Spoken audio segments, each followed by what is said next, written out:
के खाते में अब झटपट आएगा फंसा हुआ पैसा। इस तरीके से करें आवेदन। जी हां, अगर आपका भी सहारा में पैसा फंसा है तो आपके लिए अच्छी खबर है, क्योंकि अब जल्द ही आपका पैसा वापस मिलने वाला है। पूरी खबर के लिए देखिए हमारी ये रिपोर्ट।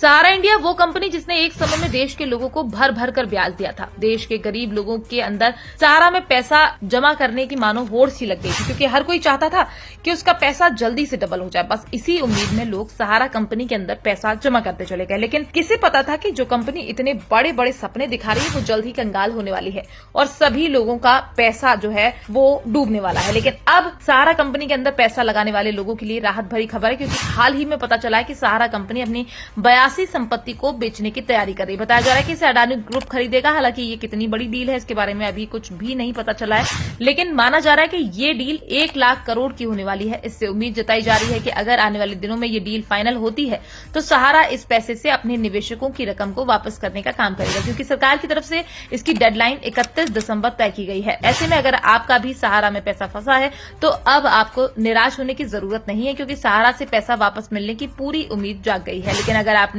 अभी तक सहारा से पैसे वापस लेने के लिए आवेदन नहीं किया है तो उससे पहले अपना आवेदन फॉर्म जमा कर दें। इसके लिए सरकार की तरफ से एक पोर्टल तैयार किया गया है, जिसके माध्यम से आप सहारा इंडिया में जमा पैसे को वापस मांगा सकते हैं।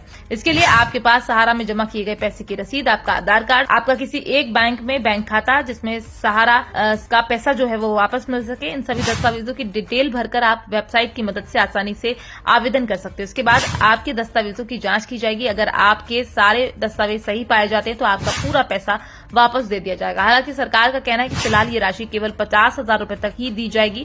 यानी अगर आपका 50,000 से ज्यादा फंसा है तो आप आवेदन तो कर सकते हैं, लेकिन उसमें आपको केवल 50,000 रूपये तक ही दिया जाएगा, क्योंकि सरकार चाहती है कि पहले सभी लोगों को थोड़ा थोड़ा पैसा दे दिया जाए। इसके बाद जैसे जैसे पैसा आएगा तो लोगों को और पैसा भी लौटाया जाएगा। हालांकि ये पैसा सही मायने में बैंक अकाउंट में कब आएगा इसके बाद ऊपर कुछ भी नहीं कहा जा सकता है, क्योंकि सहारा ग्रुप का मामला काफी लंबे समय से अदालत में फंसा है। ऐसे में लोग तो बस इसी इंतजार में है कि जल्दी से उनका पैसा निकल जाए, क्योंकि देश के लाखों लोगों ने सहारा के अंदर निवेश किया था, क्योंकि उन्हें उम्मीद थी कि उनका पैसा जल्द ही डबल होकर मिल जाएगा, जिससे वो अपने बच्चों की शादी, अपने घर की मरम्मत या बच्चों की पढ़ाई पर खर्च करेंगे। लेकिन समय का पहिया ऐसा घूमा कि दोगुना तो दूर जमा पैसे भी निकालने के लाले पड़ गए। बहरहाल इस घटना से हमें एक बहुत बड़ा सबक भी मिलता है कि कभी भी पैसे को किसी भी जगह पर निवेश नहीं करना चाहिए। निवेश करने से पहले हमेशा अच्छे से जांच परख कर लेनी चाहिए, ताकि जब तक पैसे को निकालने की बारी आए तो किसी भी तरह की समस्या न देखने को मिले।